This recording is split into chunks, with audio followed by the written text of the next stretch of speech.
여호수아서를 계속해서 우리가 살펴보는 가운데 지난주에는 이스라엘이 기적적으로 요단강을 건너고 그 일로 말미암아서 하나님께서 기념비를 세우도록 하신 그 사건에 대하여서 우리가 4장의 말씀을 함께 살펴봤습니다. 오늘 5장 말씀은 가나안 땅에서 그들이 첫 번째 행한 하나님의 명령과 그들이 어떤 일을 그 땅 가운데서 행했는지를 순차적으로 기록을 해주고 있습니다. 하나는 하나님께서 할례를 행하도록 명하시고 그 할례의 명령에 순종하고 이후에 유월절을 지키고 이후에 여리고를 향해서 가는 중에 여호와의 군대 장관을 만나는 사건들이 여기에 기록되어 있는 것입니다. 이 일들이 대체 어떤 의미가 있는지에 대해서 함께 살펴보고 그것이 지금 신약 시대를 사는 우리들에게는 어떤 의미를 주는지를 또한 살펴봤으면 좋겠습니다. 오늘 5장의 배경은 5장 1절에서 잘 나타나고 있습니다. 5장 1절을 여러분들 같이 한번 읽어보시기 바랍니다. 시작.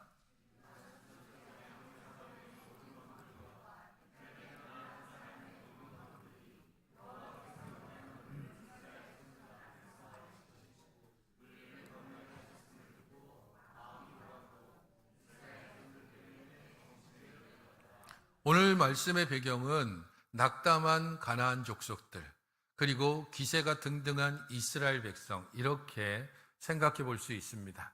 하나님께서 요단물이 가장 가득할 때 그때 요단 강물을 끊으시고 그 땅의 물을 말리시고 마른 땅으로 요단강을 건너게 하셨습니다. 그 소식을 들은 가나안 족속들 그리고 그 해변까지의 모든 팔레스타인 지역에 있는 사람들은 그야말로 마음이 녹고 정신을 잃어버렸다라고 말하고 있습니다. 요단강을 건너면 곧바로 이제부터는 전쟁이 시작됩니다. 그 땅을 지키려는 사람과 그 땅을 차지하려고 하는 사람 사이에 피비린내나는 전쟁, 물러설 수 없는 전쟁이 시작되는 겁니다. 모든 전쟁은 언제나 누가 기선을 제압하고 기세를 확보하느냐가 가장 중요합니다. 특별히 고대 전쟁에서 기선 제압은 너무도 중요합니다. 그런데 지금 전쟁을 시작하기도 전에 가나안 족속들은 이미 완전히 전의를 상실해 버렸습니다. 싸울 마음을 완전히 잃어버린 상태에서 이 배경이 시작됩니다. 그렇게 그냥 이스라엘이 승기를 잡은 상태에서 가나안 족속을 향해서 이제 밀고 들어가기만 하면 전쟁에서 쉽게 이길 수 있습니다.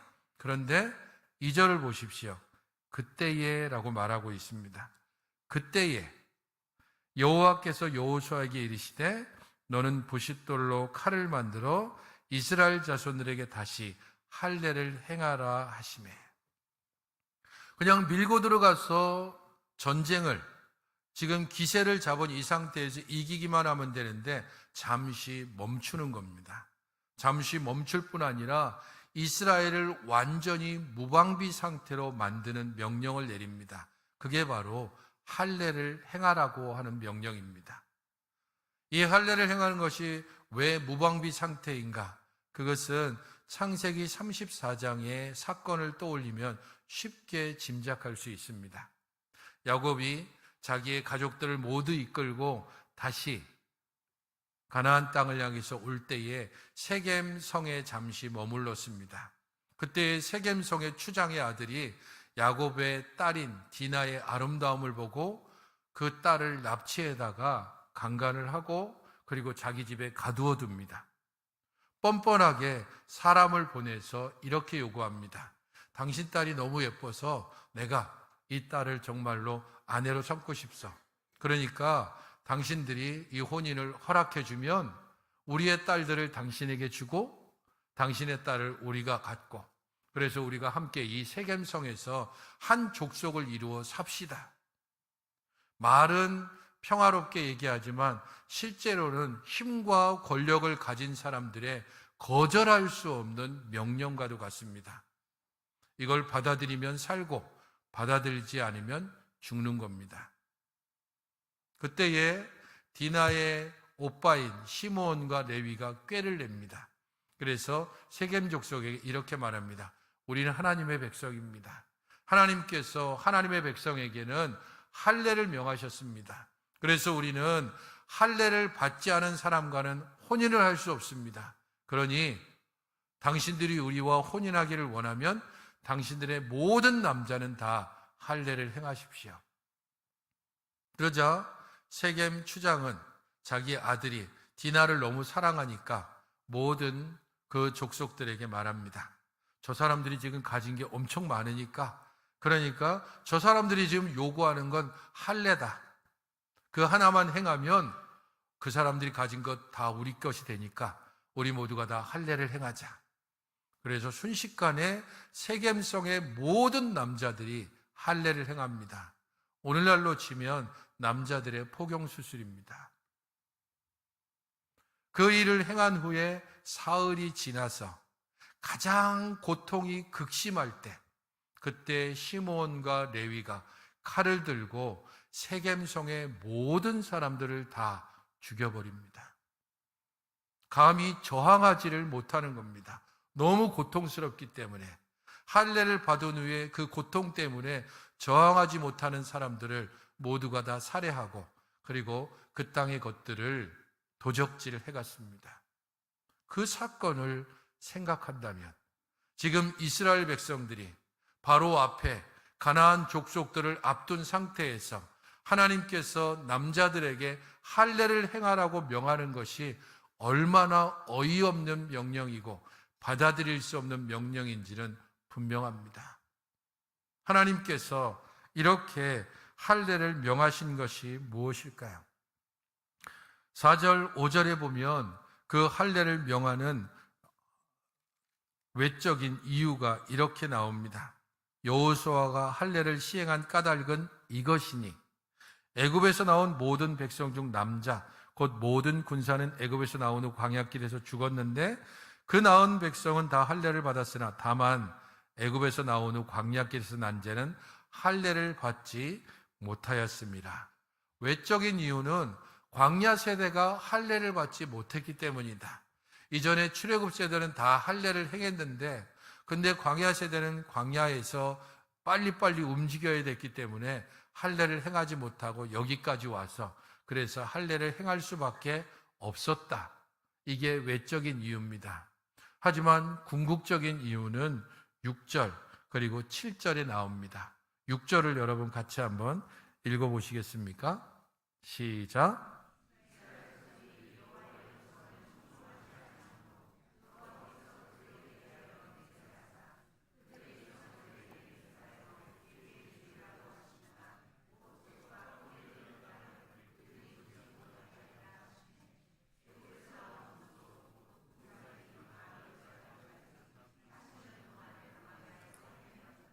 이스라엘 자손들이 여호와의 음성을 청종하지 아니했다라고 했을 때 여기서 말하는 이스라엘 자손은 출애굽 세대를 말합니다. 광야에서 죽은 세대. 곧 민수기 14장 28절부터 기록되어져 있는 가데스 바네아에서의 이스라엘의 불순종입니다. 하나님께서 출애굽의 놀라운 기적으로 그들을 인도해 내셨고 홍해물을 가르고 마른 땅으로 홍해물을 건너게 하셨습니다. 시내산에서 머물면서 율법을 주시고 성막을 짓게 하셨습니다.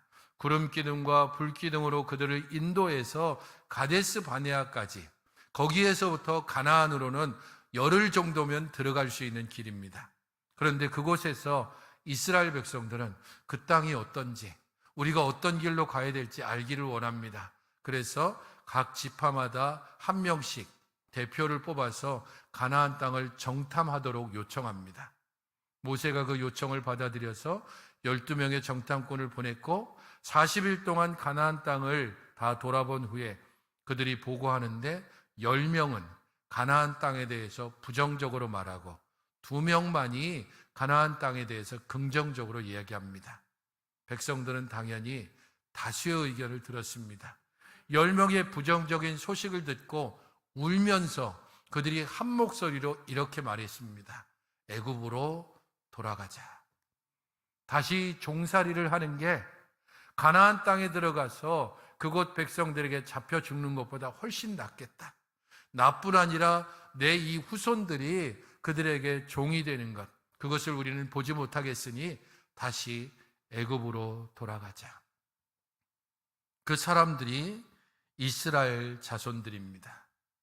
그 사람들이 광야에서 죽은 출애굽 세대입니다. 그들이 할례를 받은 사람들입니다.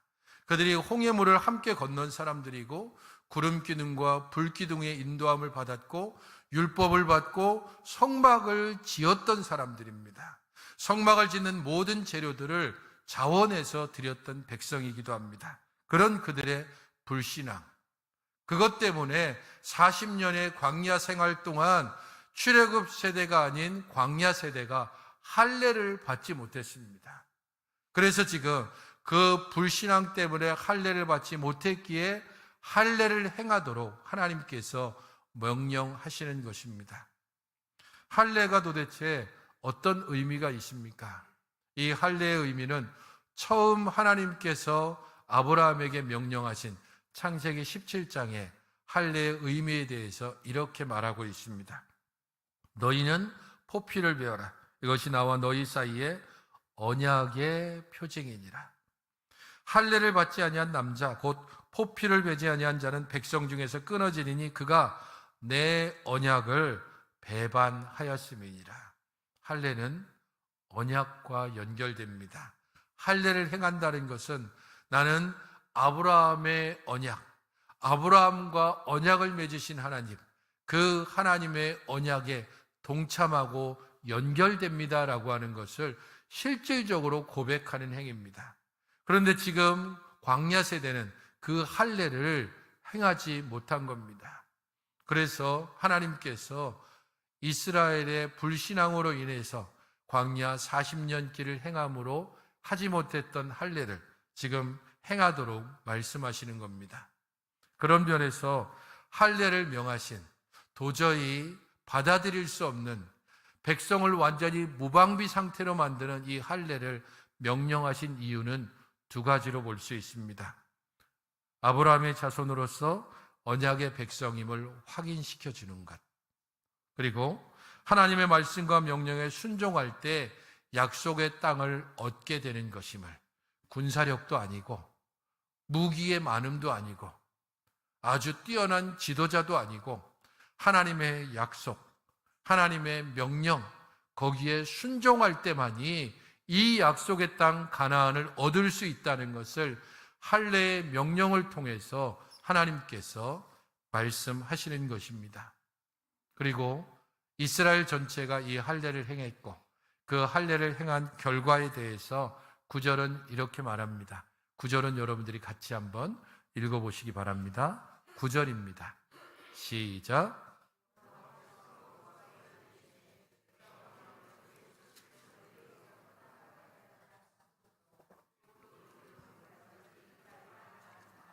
애굽의 수치를 너희에게서 떠나가게 했다. 길갈이라는 말이 굴러갔다라고 하는 뜻이 있습니다. 애굽의 수치가 어떤 걸까요? 그냥 외적으로 생각해 보면 애굽에서 이스라엘 백성들이 종살이를 했던 것, 그게 애굽의 수치일 수 있습니다. 지금 많은 세대가 흘러서 우리가 지금 무슨 신분 사회가 아니지 않습니까? 그럼에도 불구하고 여전히 한국 사회 내에서 어떤 경우에는 어떤 성씨는 이게 종의 성씨라고 생각하고 있는 그런 경우들이 있습니다. 애굽의 수치, 그러면 애굽의 종살이를 떠올릴 수밖에 없습니다. 하지만 그 종살이로부터 하나님께서 분명하게 해방시키시고, 비록 40년의 방황의 세월이 있었지만 지금 자유인으로 약속의 땅 가나안에 들어와 있습니다. 그런 면에서 본다면 여기서 말하는, 하나님이 말하는 애굽의 수치, 그것은 이스라엘의 불신앙입니다. 출애굽 세대의 불신앙. 그래서 하나님의 말씀과 명령에 순종하지 못해서 광야 40년을 헤매게 만들었던 그 수치스러운 불신앙, 하나님을 온전히 의지하지 않은 것, 그것을 이제 광야 세대가 할례를 행함으로 모든 불신앙과 모든 수치를 굴러가게 하셨다는 겁니다. 이스라엘에게 할례는 하나님께 온전히 순종함, 언약의 백성이 되는 것, 그리고 이전에 행했던 모든 수치스러움을 이제는 벗어버림을 의미합니다. 우리가 지금 할례를 행하지 않는 상황에서 이스라엘이 행한 할례가 무슨 의미가 있을까요? 이 할례는 오늘날 우리에게 적용되는 지점이 있습니다. 골로새서 2장 11절 12절 말씀입니다. 또 그 안에서 너희가 손으로 하지 아니한 할례를 받았으니 곧 육적 몸을 벗는 것이요 그리스도의 할례니라. 너희가 세례로 그리스도와 함께 장사한 바 되고 또 죽은 자들 가운데서 그를 일으키신 하나님의 역사를 믿음으로 말미암아 그 안에서 함께 일으키심을 받았느니라. 구약의 할례는 오늘 신약을 사는 우리들에게 그리스도의 세례, 곧 삼위 하나님의 이름으로 받는 세례로 변형되었습니다. 그리고 우리들에게 적용되어집니다.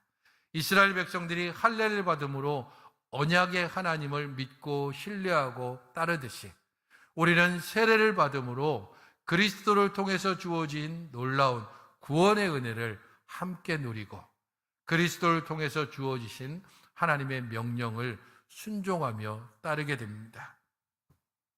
그리스도와 함께 죽고 다시 일으키심을 받는 이 세례를 통해서 우리는 5가지 서약을 했습니다. 여러분들이 세례를 받은 모든 분들은 이 서약을 통해서 나는 이렇게 살겠습니다라고 고백했습니다. 그러므로 우리는 이 세례의 서약을 오늘 이스라엘이 받은 할례를 통해서 다시 한번 기억해야 합니다. 세례의 서약을 물을 때에 여러분들이 속으로 이 의미를 생각하면서 예라고 대답해 주시기 바랍니다. 여러분은 자신이 하나님 앞에서 심판을 피할 수 없는 죄인이며 그의 크신 자비하심으로 구원 얻을 것 외에는 소망이 없는 줄을 믿습니까? 여러분은 주 예수 그리스도가 하나님의 아들이심과 죄인의 구주이심을 믿으며 구원하실 이는 오직 예수 그리스도 한 분뿐인 줄 알고 그를 영접하고 그에게만 의지하기로 서약합니까? 여러분은 지금 성령의 은혜만을 의지하고 그리스도를 따르는 자가 되어 모든 죄를 버리고 그의 가르침과 모범을 따라 살기로 서약합니까? 여러분은 본 장로의 교리 표준인 웨스트민스터 신앙고백, 대결의 문록과 소결의 문답이 구약과 신약 성경에서 교훈한 도리를 총괄한 것으로 알고 성실한 마음으로 계속해서 배우고 믿고 따를 것을 서약합니까? 여러분은 이제부터 교회의 관할과 치리에 복종하고 성결과 화평을 이루도록 노력하기로 서약합니까? 여러분들 세례받은 모든 분들은 이 5가지 서약에 예라고 대답했습니다. 세례를 받은 지 몇십 년이 지나도 이 세례의 서약은 변하지 않습니다. 문제는 이 세례의 서약을 지금 여러분들의 삶에서 기억하고 이 세례의 서약대로 살고 있느냐 하는 겁니다. 우리가 죄인이라는 사실, 그리스도 외에 소망이 없다는 사실, 그리스도가 하나님 아들이심을 믿고 그만 의지하기로 한 서약을, 성령의 은혜만을 의지하고 오직 그리스도를 따르고 그리스도만을 본받기로 한 이 서약을 교회에서 가르치는 교리문답과 모든 성경 공부에 성심을 다해서 열심을 다해 함께 참여하고 배우고 익히기를 힘쓰기로 다짐한 그 서약을 교회의 관할과 치리에 온전히 따르고 화평을 이루기로 한 이 서약을 여러분들은 지금도 기억하고 정말 온전히 따르고 있습니까? 세례를 받는 것은 영광스러운 일이고 복된 일입니다. 하지만 그보다 더 중요한 것은 이 세례의 서약을 기억하고 그 세례의 서약을 내 삶 가운데서 계속해서 잊지 않고 순종하며 실천하는 겁니다. 이스라엘을 보십시오. 출애굽 세대를 보십시오. 할례를 행했습니다. 그 할례가 가지는 언약의 의미를 제대로 알지 못하니까 광야의 40년 길을 들어설 수밖에 없었습니다. 입만 열면 원망이고 입만 열면 불평입니다. 하나님께서 그들에게 하지 않은 일이 없습니다. 먹을 것이 없다고 하면 만나를 주셨고, 고기가 없다고 하면 메추라기를 주셨습니다. 물이 없다고 하면 반석을 열어서 물을 주셨고, 그들의 앞길에 구름기둥, 불기둥으로 매일매일의 삶을 인도해 오셨습니다. 그러나 그런 가운데서도 불평, 불만이 끊이지 않았습니다. 할례를 몸에 지니고 있는데도 그 할례가 지닌 의미를 제대로 알지 못하기 때문입니다. 세례를 받았음에도 세례의 서약을 기억하지 않으니까, 그러니까 내 맘대로 살고 내 뜻대로 살고 상황과 형편을 따라서 이리저리 헤매고 방황하는 우리 인생이 되는 겁니다. 어떻게 해야 될지 알지 못한 채 말씀에 해답이 있다는 것을 그냥 상식으로만 알고 실제 삶 가운데는 적용시키지 않으니까 우리 믿음 생활에 힘이 전혀 나타나지 않습니다.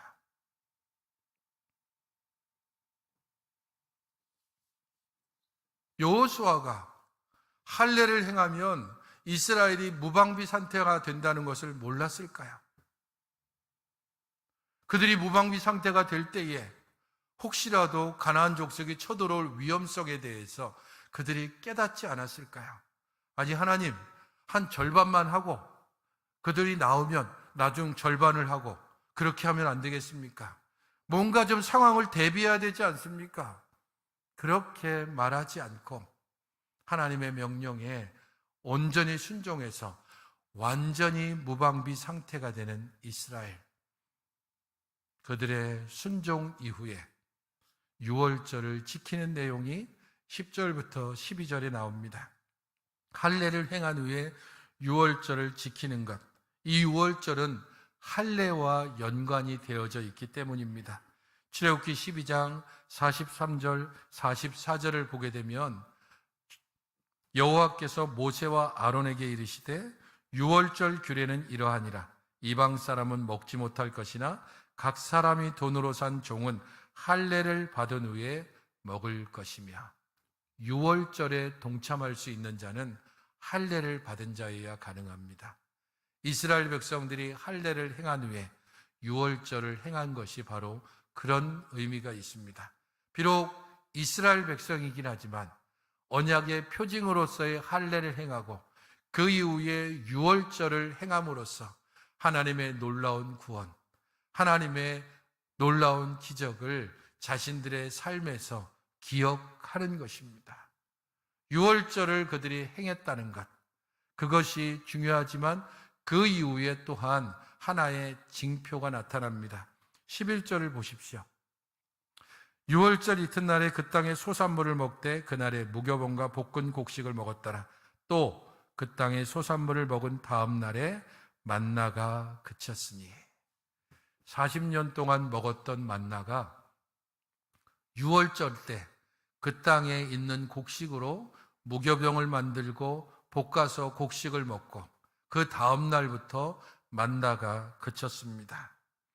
유월절 이튿날에 만나가 그치는 것, 이제 더 이상 하늘 양식이 그들에게 제공되지 않고 그 땅의 양식이, 그 땅의 곡식이 제공된다는 것을 의미합니다. 3장에서 이스라엘 백성들이 그 앞에 놓여있는 요단강을 건널 때에 요단강이 어떤 상태였는지를 3장 15절은 이렇게 기록하고 있습니다. 요단이 곡식 거두는 시기에는 항상 언덕에 넘치더라. 요단강을 건너는 그때에는 요단강물이 가장 많을 때, 수량이 최대치에 이르렀을 때입니다. 근데 그때가 어떤 때라고요? 곡식을 거두는 시기입니다. 이스라엘 백성들이 요단을 건너자 가나안 사람들이 다 뿔뿔이 흩어졌고 그들이 먹으려고 곧 거두기 위해서 잘 길러놓은 곡식들이 그곳에 가득했습니다. 그 곡식을 걷어서 무교병을 만들고 그리고 유월절을 지켰습니다. 이후에 만나가 그침으로 하나님께서 유월절을 행한 그들에게 가나안의 풍성한 것을 먹이시겠다는 징표를 유월절을 지키게 하는 것을 통해서 알게 하시고 만나를 그치게 하심으로 이제부터 너희들은 이 땅, 곧 약속의 땅에서 나는 곡식을 먹을 것이라는 것을 확실하게 알게 하시는 것입니다.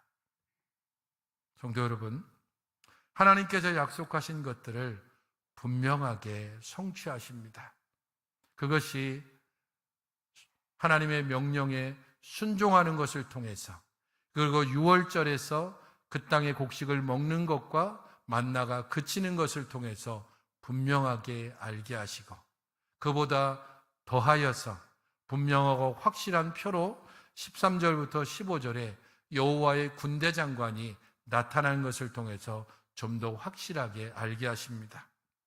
13절을 보십시오. 여호수아가 여리고에 가까이 이르렀을 때에 갑자기 팔을 빼든 한 사람이 나타납니다. 여호수아가 우리 편이요 아니면 적군이요 라고 묻자 나는 여호와의 군대 장관으로 지금 왔다라고 말합니다. 여호수아가 엎드려 경배했고 그러자 그가 말합니다. 네 발에서 신을 벗으라. 네가 선 곳은 거룩하니라 라고 말합니다. 이 여호와의 군대 장관의 정체가 무엇인지에 대해서는 여러 가지 설이 있습니다. 하지만 크게 보면 한 두 가지로 요약해 볼 수 있습니다. 하나는 가장 일반적인 것으로 천사장 미카엘이라고 보는 겁니다. 천사들의 군대를 호령하는 천사들의 대장 미카엘. 그 미카엘이 지금 나타나서 여호수아에게 이야기하는 것으로 보는 것입니다. 하지만 또 다른 한편으로 여호와의 군대 장관이 여호와 하나님이라고 보는 견해도 있습니다. 저는 개인적으로는 여호와 하나님이라고 보는 견해를 더 선호합니다. 왜냐하면 15절의 말씀 때문입니다. 15절의 말씀을 보십시오. 여호와의 군대 대장이 여호수아에게 이르되 네 발에서 신을 벗으라. 네가 선 곳은 거룩하니라 하니 여호수아가 그대로 행하니라. 이런 일이 언제 있었죠? 호렙산에서 모세에게 하나님께서 불타는 떨기나무에서 말씀하실 때 바로 동일하게 이 말씀을 하셨습니다. 완전히 낙담하고 그래서 더 이상 아무런 소망이 없이 장인의 양을 치고 있던 모세에게 하나님께서 떨기나무 가운데 나타나셔서 가까이 다가온 모세에게 말합니다. 네 발에서 신을 벗어라. 네가 선 곳은 거룩한 곳이다. 그리고 모세에게 사명을 주시고 모세와 함께 하시겠다고 약속하십니다. 이제 가나안 땅을 정복하러 들어가는, 특별히 13절을 보십시오. 여리고에 가까이 이르렀을 때입니다. 이제 곧 여리고 사람들과 전쟁을 앞두고 있는 그 상황, 바로 그 상황에서 여호와의 군대 장관으로 하나님께서 나타나셔서 여호수아에게 말씀하심으로 모세와 함께 했듯이 너와 함께 할 것임을, 애굽에서 능력으로 이스라엘을 구원해냈듯이 이제 이 이스라엘을 너와 함께 동행함으로 가나안 땅을 약속대로 차지하게 할 것임을 확실하고 분명하게 보여주시는 것입니다. 성도 여러분, 오늘 본문의 말씀을 기억하시기 바랍니다. 요단강을 기적적으로 건너고 하나님은 할례의 명령을 주심으로 이스라엘 무방비 상태로 만들었습니다. 그것을 통해 언약의 백성임을 기억하게 하시고 하나님의 말씀과 명령에만 순종할 때 승리할 수 있음을 분명하게 알게 하셨습니다. 유월절을 지키게 하심으로 하나님께서 가나안 땅의 풍성한 곡식을 미리 맛보게 하시고 그 약속이 확실하고 분명하다는 것을 알게 하시기 위해서 만나를 그치게 하셨습니다. 여호와의 군대 장관으로 여호수아 앞에 나타나심으로 너와 함께 하겠다는 약속, 그것을 직접적으로 보여주셨습니다. 그 하나님이 우리의 하나님입니다. 여호수아에게 나타났던 그 하나님이 우리의 하나님이십니다. 이스라엘에게 할례를 명하셨듯이 오늘날 우리에게 세례를 명하시고 세례를 베푸시고 그 세례의 서약을 온전히 지켜가십니다. 그러므로 하나님의 말씀과 명령에 순종함으로 하나님의 풍성한 은혜를 함께 맛보시며 그 안에서 우리 하나님의 놀라운 은혜를 누리는 여러분들이 되시기를, 하나님의 말씀과 명령에 기꺼이 순종하기를 즐거워하는 여러분들이 되시기를 주님의 이름으로 축원드립니다. 기도하겠습니다. 하나님 아버지, 저희들 모두를 주의 은혜 가운데 붙드시고 인도하여 주셔서 하나님께서 우리에게 말씀하신 바, 하나님께서 우리에게 명하신 바를 온전히 순종하며 따르게 하여 주시옵소서.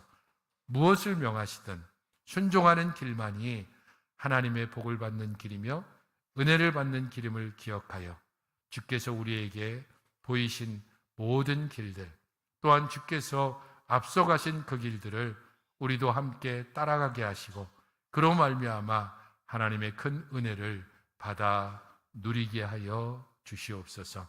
예수님의 이름으로 기도하옵나이다. 아멘.